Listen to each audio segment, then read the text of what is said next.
오늘도 우리 기뻐하는 교회 예배 함께 하신 여러분들을 주님의 이름으로 환영하고 축복합니다.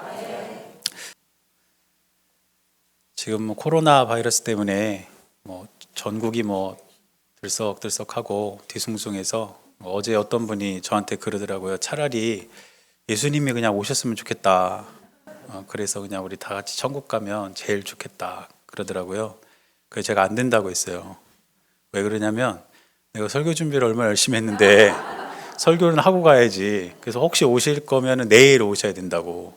지난주에도 설교 못 했는데 제가 그냥 그렇게 우스갯소리로 그렇게 얘기하고 말았는데 저는 지난주에 이제 우리 다른 목사님 박종민 목사님 오셔서 말씀 전해 주셨잖아요. 그래서 제가 설교를 안 하면 편할 줄 알았어요. 시간도 많을 줄 알았어요. 그 주중에 시간도 많이 있고 또 주일날도 설교 안 하면 굉장히 편할 줄 알았거든요. 근데 막상 지난주에 그렇게 편하지 않더라고요. 그리고 그렇게 좋지도 않고 설교 안 하는데 좀 그렇더라고요. 그래서 왜 그럴까 제가 생각해 봤습니다. 왜 그럴까 그랬더니 제가 말씀을 준비하면서 말씀을 통해서 제 스스로가 얻는 힘과 은혜가 있습니다. 물론 설교를 준비하는 시간과 과정이 제 나름대로는 힘들기도 해요. 그렇지만 하나님 말씀을 제가 깊이 묵상하고 또 그 말씀을 준비하면서 말씀을 통해서 얻는 힘이 있어요. 그런데 그 과정이 지난주에는 없었단 말이죠. 그래서 아마 제가 생각했던 것보다 좋지 않지 않았을까 그런 생각이 듭니다. 제가 왜 이 말씀을 드리냐면 저는 여러분들도 하나님 말씀으로 힘을 얻기를 바랍니다.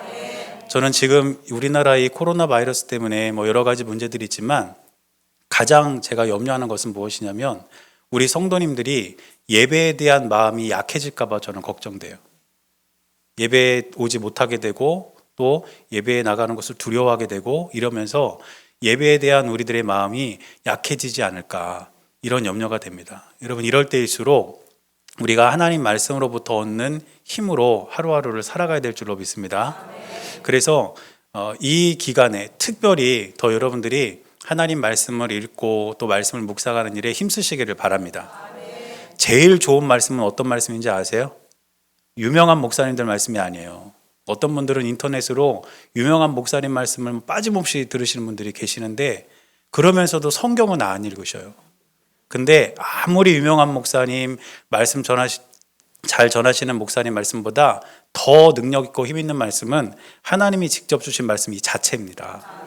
그러므로 여러분들이 집에서 하나님 말씀을 늘 가까이 하시면서 말씀을 통해서 얻는 힘으로 이 어려운 시국을 잘 이겨나갈 수 있는 우리 기뻐하는 교회 모든 성도님들이 되시기를 바랍니다.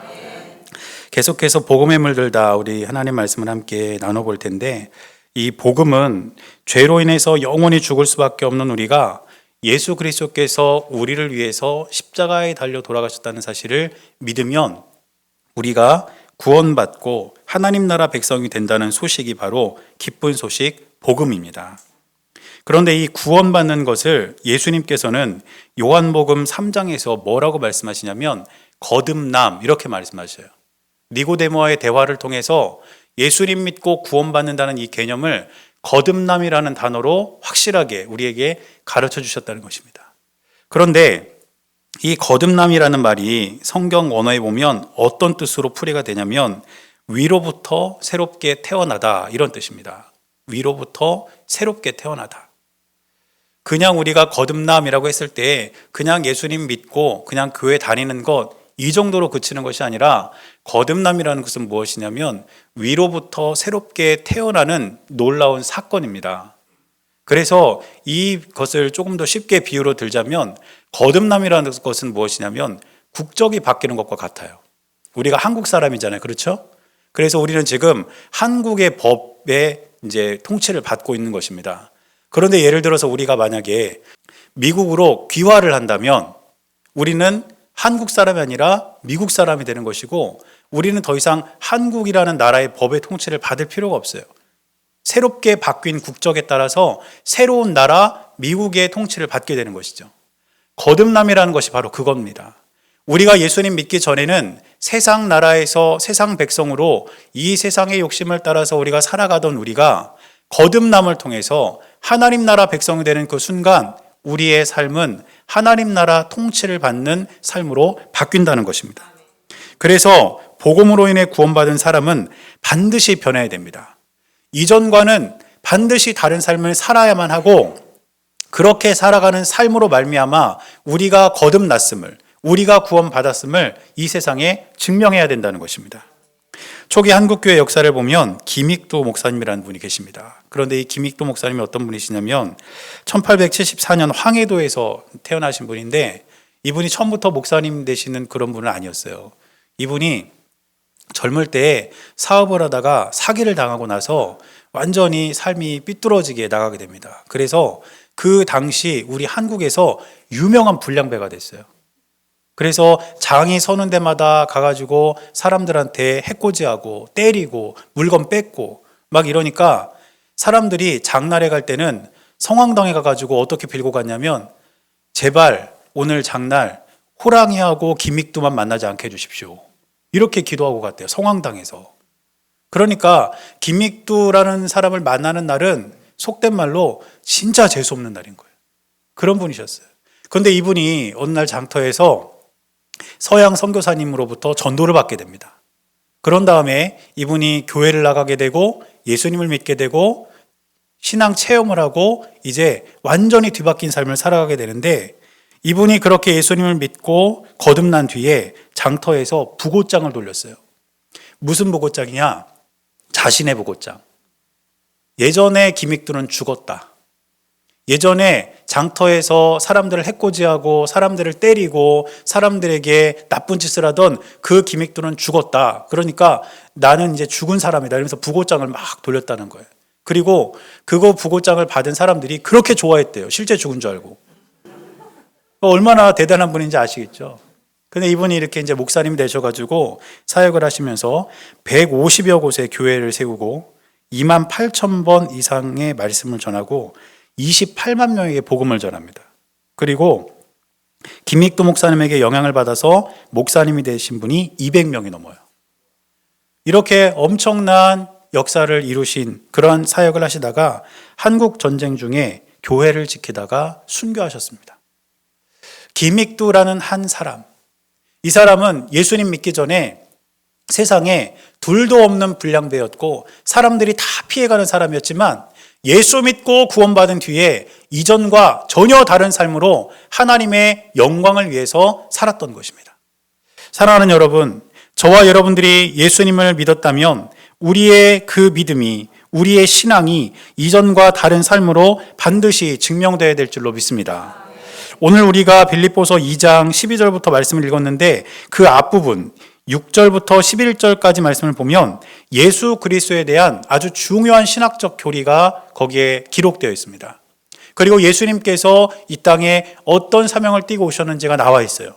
그리고 난 다음에 오늘 우리가 읽은 본문이 무엇이냐면, 예수님을 믿고 구원받은 자가 살아야 할 삶이 무엇인지를 우리에게 가르쳐 준 것입니다. 우리가 예수 그리스도를 믿었다면 그 믿는 믿음을 가지고 반드시 이전과 다른 삶을 살아야 하는데, 그 삶의 첫 번째 모습은 무엇이냐? 바로 구원을 이루라는 것입니다. 구원은 예수님께서 이루어 주시는 것입니다. 그래서 오늘 본문에 구원을 이루라, 이 말이 어떻게 보면 조금 이상한 말로 들릴 수도 있습니다. 그런데 구원을 이루라는 이 말을 성경 원어로 해석하면 구원에 걸맞게 행동하라, 이렇게 해석할 수 있습니다. 그러니까 단순히 예수님이 이루어 주시는 구원을 너희들이 이루어라, 이렇게 좀 이상한 말로 오해되는 말이 아니라, 이 구원을 이루라는 말은 우리가 받은 구원에 걸맞게 행동하라는 것입니다. 남자가 이제 군에 입대해서 군복을 입으면 군인의 신분에 걸맞게 행동해야 합니다. 의사가 의사 가운을 입으면 의사의 그 직무에 맞게 행동을 해야 합니다. 마찬가지로 저와 여러분들이 예수 그리스도를 믿고 구원받았다면 구원받은 자로서의 그 신분에 맞게 행동해야 된다는 것을 오늘 말씀은 저와 여러분들에게 가르쳐주고 있습니다. 그런데 그 구원을 이루어감에 있어서, 그 구원받은 자답게 행동함에 있어서 중요한 조건이 무엇이냐면 두렵고 떨림으로 구원을 이루라는 것입니다.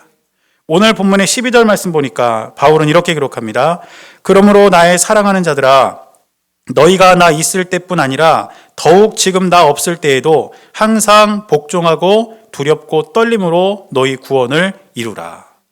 이 두렵고 떨림이라는 이 말은 인간이 하나님 앞에서 보이는 행동이었습니다.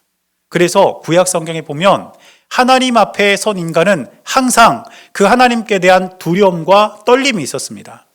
특별히 출애굽기 3장 6절 말씀을 보면 호렙산 떨기나무 아래서 모세가 하나님을 만나는 장면이 나옵니다. 그런데 그 부분에서 모세가 뭐라고 이야기하냐면 모세가 하나님 배웁기를 두려워하여 이렇게 나와요.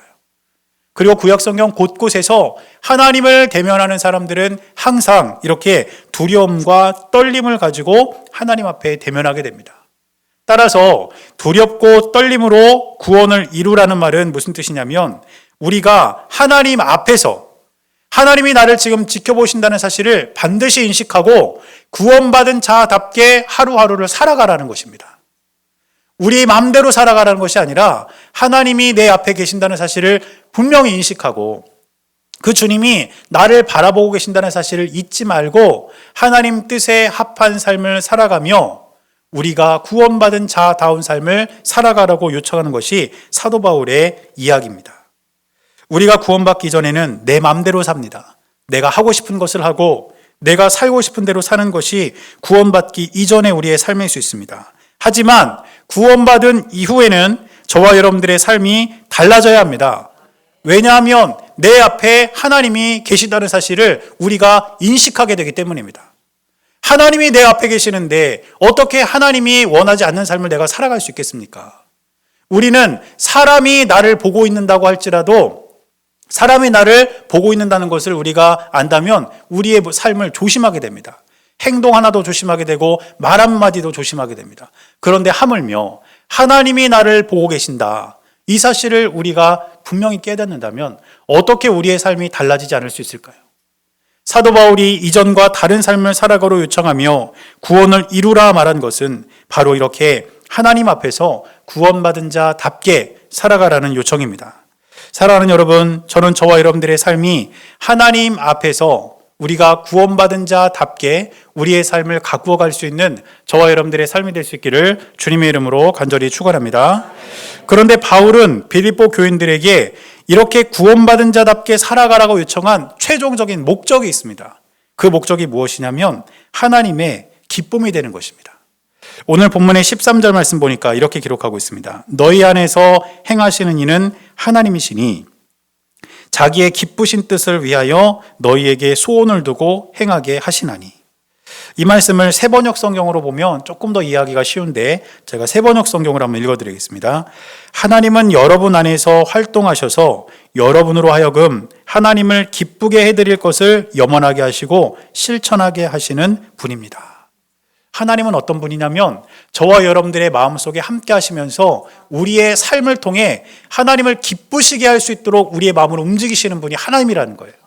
그 말은 저와 여러분들이 구원받은 자다운 삶을 통하여서 누구보다 하나님을 기쁘시게 해야 된다는 것입니다. 저와 여러분들의 삶을 통해 하나님이 웃음 짓게 되시기를 바랍니다. 특별히 우리 교회는 더더욱 그래야 돼요. 왜냐하면 우리 교회 이름이 기뻐하는 교회이기 때문입니다. 하나님이 기뻐하는 교회, 하나님이 기뻐하는 성도, 우리의 삶의 한 모습을 통하여서 우리 주님을 웃음 짓게 하는 그런 이전과 다른 삶으로 하나님께 영광을 돌릴 수 있는 저와 여러분들의 삶이 될 수 있기를 주님의 이름으로 간절히 축원합니다. 우리가 오늘 이 본문을 통해서 이전과 다른 삶을 또 한 가지 살펴본다면 원망과 시비가 없이 하라는 것입니다. 오늘 본문의 14절 말씀 보니까 이렇게 기록하고 있습니다. 모든 일을 원망과 시비가 없이 하라. 이렇게 되어 있는데 이 원망이라는 단어를 성경 원어에 보니까 공기스몬 이런 단어로 되어 있습니다. 헬라어로 공기스몬 이렇게 되어 있는데 이 단어의 뜻은 무엇이냐면 투덜거림, 투정, 불평, 불만 이런 뜻이에요. 그냥 우리 성경에 번역하고 있는 원망이라는 의미뿐 아니라 이런 다양한 내용들이 이 단어 안에 들어있다는 것입니다. 또 시비라는 말은 헬라어로 디알로기스몬 이런 단어를 사용하는데 이 디알로기스몬은 무엇이냐면 생각이나 의견이나 추론, 내가 가지고 있는 그런 의견을 가지고 다른 사람들과 충돌하는 것, 다른 사람들에게 악한 생각을 전하는 것, 이런 것이 바로 시비입니다. 시비. 그러니까 이 원망과 시비는 우리가 이런 단어의 그런 내용에서 알 수 있듯이 그렇게 좋은 의미가 아니에요. 그런데 이 원망과 시비라는 말을 들었을 때에 가장 먼저 떠올릴 수 있는 성경적인 배경이 되는 것이 어디냐면 광야 시대 이스라엘 백성들입니다. 그래서 이 당시에도 바울이 이렇게 말씀을 전하고 복음을 전하고 또 사람들이 이미 이제 구약 성경을 가지고 있는 상황에서 원망, 시비 이 단어가 딱 나오면 광야 시대 이렇게 떠올릴 정도였어요. 그러니까 원망과 시비가 가장 많았던 때가 언제냐면 광야 시대 이스라엘 백성들이었다는 것입니다. 그래서 이 원망과 시비는 광야 시대 이스라엘 백성들의 가장 큰 특징인데 하나님께서는 여러분들이 아시는 것처럼 이스라엘 백성들을 애굽에서 구원해 내셨습니다. 그리고 그렇게 구원해 내신 그 백성을 가나안 땅으로 인도하셨다는 거예요. 그러면 애굽에서 가나안 땅으로 가는 이 과정 속에서 구원받은 백성이, 구출받은 백성이 하나님이 약속하신 젖과 꿀이 흐르는 그 땅으로 가는 그 과정 속에서 어떤 마음이 들어야 정상일까요? 감사하고 기뻐해야 되는 거 아닙니까? 애굽의 종로로 타고 있었는데 그런 하나님이 우리를 구출해 주셨다. 그리고 구출해 주신 것으로 끝난 것이 아니라 가나안이라는 젖과 꿀이 흐르는 땅으로 우리를 인도해 주신다고 약속하셨다. 그렇다면 거기로 가는 과정은요, 감사와 기쁨과 은혜가 넘쳐야 그것이 정상입니다. 그런데 이스라엘 백성들은 어땠습니까? 이 시기에 하나님을 원망하고 하나님께 시비를 걸었다는 거예요. 출애굽기 16장 7절 앞부분 보니까 이렇게 기록하고 있습니다. 아침에는 너희가 여호와의 영광을 보리니 이는 여호와께서 너희가 자기를 향하여 원망함을 들으셨습니다. 하나님 원망했다는 거 아닙니까? 민수기 11장 1절 말씀 앞부분 보니까 또 이렇게 기록합니다. 여호와께서 들으시기에 백성이 악한 말로 원망하매 여호와께서 들으시고 진노하사. 이스라엘 백성은 하나님이 약속하신 가나안으로 가는 그 과정 속에서 끊임없이 하나님께 원망을 쏟아내고 하나님께 시비 걸고 하나님의 마음을 흔들어 놨다는 것입니다. 하나님께서는 예수 그리스도의 십자가를 통해서 저와 여러분들을 구원하셨습니다. 그리고 구원받은 우리는 장차 하나님 나라 천국에 이르게 될 줄로 믿습니다. 그렇다면 구원받은 우리가 천국 가는 그날까지 살아가는 이 일상 속에서 우리에게 있어야 할 바른 삶의 태도는 뭘까요? 감사, 찬양, 기쁨, 은혜 이런 게 되어야 되지 않겠습니까? 그런데 저와 여러분들의 삶을 돌아보면 여전히 우리의 삶에 이스라엘 백성들과 같이 원망과 시비가 있지 않나요? 무슨 일이 있으면 당신 때문이라고, 너 때문이라고, 누구누구 때문이라고 그 사람을 원망하고 또 어떤 일이 있으면 괜히 시비 걸고 이런 모습이 여전히 저와 여러분들의 삶 가운데 있지 않습니까? 그런 우리를 향해서 사도 바울이 말하는 것은 무엇이냐? 이전과 다른 삶을 살아야 된다. 원망과 시비를 없이 하라. 원망하지 말고 시비 걸지 말고 하나님 구원받은 자답게 살아라. 그것이 바로 사도 바울이 저와 여러분들에게 요청하고 또 예수님께서 원하시는 이전과 다른 삶임을 기억할 수 있기를 바랍니다. 그래서 우리는 원망과 시비 대신에 어떤 삶을 살아야 되냐면 첫째로는 빛된 삶을 살아야 합니다. 오늘 본문의 15절 말씀 보니까 이렇게 기록하고 있습니다. 이는 너희가 흠이 없고 순전하여 어그러지고 거스르는 세대 가운데서 하나님의 흠없는 자녀로 세상에서 그들 가운데 빛들로 나타내며. 원망과 시비 대신 우리가 살아가야 할 이전과 다른 삶은 빛된 삶입니다. 그런데 세상의 빛을 비추는 것에는 두 가지 방법이 있어요. 첫 번째 방법은 나를 태워서 빛을 내는 겁니다. 마치 초와 같이 자기의 몸을 태워서 빛을 내는 것이죠. 그리고 두 번째 방법은 무엇이냐면 다른 빛을 반사하는 겁니다. 태양빛이 이렇게 우리에게 오면 우리가 거울을 가지고 그 빛을 이렇게 반사해서 내가 원하는 방향으로 빛을 보낼 수 있잖아요. 이게 빛을 내는 두 번째 방법이에요. 비유를 들자면 자기를 태워서 빛을 내는 사람들은 어떤 분이냐? 순교를 각오하고 그리스도의 복음을 전하는 사람들. 그리고 신실한 믿음을 가지고 우리나라가 어려웠을 때 일제시대, 한국전쟁 때 자기의 목숨을 다해서 나라를 위해 헌신했던 분들. 이런 분들은 자신을 태워서 빛을 비추신 분들입니다. 그런데 우리가 살아가는 이 시대는 우리를 태워서 빛을 내는 그러한 상황이 그렇게 많지 않습니다. 그리고 그렇게 하기도 쉽지 않아요. 그렇다면 우리가 이 세상에서 빛으로 살아가는 것은 어떤 삶이냐? 다른 빛을 나라는 거울을 통해서 다른 방향으로 비추는 것입니다. 우리에게 이미 온 빛이 있습니다. 예수 그리스도이십니다. 예수 그리스도라는 빛이 저와 여러분들에게 비춰졌습니다. 그렇다면 우리는 나라는 거울을 통해서 그 빛을 아직 예수님 모르는 사람들을 향해서, 교회는 다니지만 진짜 구원받지 못한 사람들을 향해서 비추어 놔야 될 줄로 믿습니다. 예수님의 생각, 예수님의 언어, 예수님의 행동, 이러한 것들을 저와 여러분들의 삶을 통해 다른 곳으로 비추어내는 은혜가 있게 되시기를 주님의 이름으로 간절히 축원합니다. 예수님의 생각은 하나님 나라 천국으로 가득 차 있었습니다. 그러면 우리 역시 그 예수님의 생각을 비추어야 합니다. 예수님의 언어는 죽이는 언어가 아니라 살리는 언어였습니다.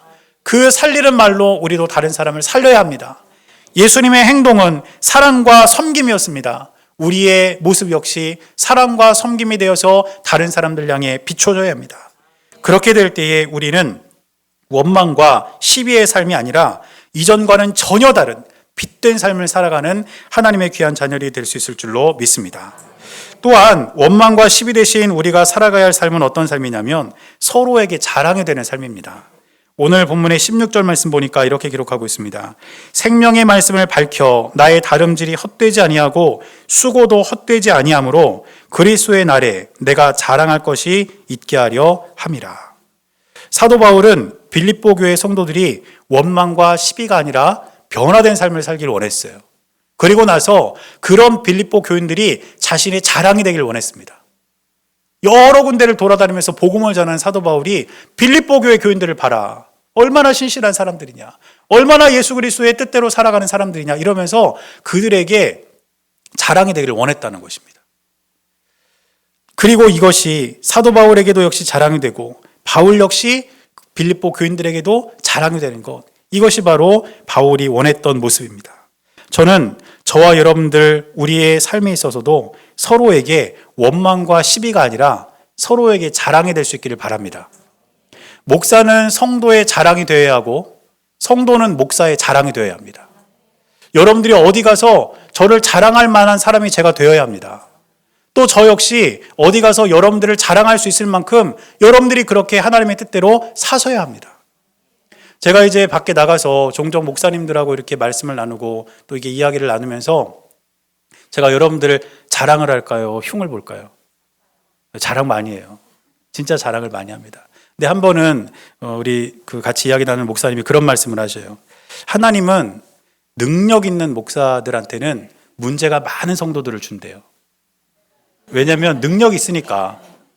그러니까 능력 가지고 그 문제 해결하라고 하나님이 그렇게 주신다는 거예요. 그런데 하나님은 능력 없는 목사들한테는 좋은 성도들을 주신다는 거예요. 그래서 제가 그때 속으로 그렇게 기도했어요. 하나님, 저 능력 없습니다. 있는 능력도 다 가져가세요. 우리 교회 성도님들은 좋은 분들 많이 있게 해주세요. 이렇게 제가 기도했는데 제가 여러분들이 정말 저의 자랑이 될 수 있기를 바랍니다. 또 저도 여러분들의 자랑이 될 수 있기를 바라요. 이것이 원망과 시비 대신 우리에게 있어야 할 참된 삶이라는 것입니다.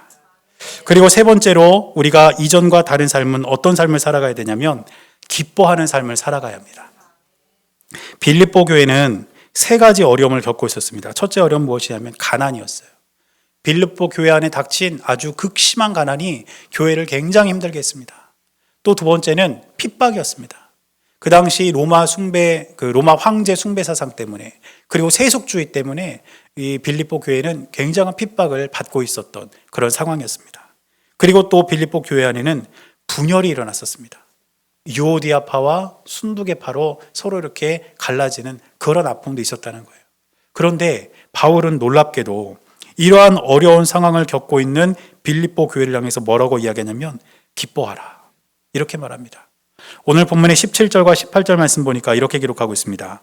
만일 너희 믿음의 재물과 섬김 위에 내가 나를 전제로 드릴지라도 나는 기뻐하고 너희 무리와 함께 기뻐하리니 이와 같이 너희도 기뻐하고 나와 함께 기뻐하라.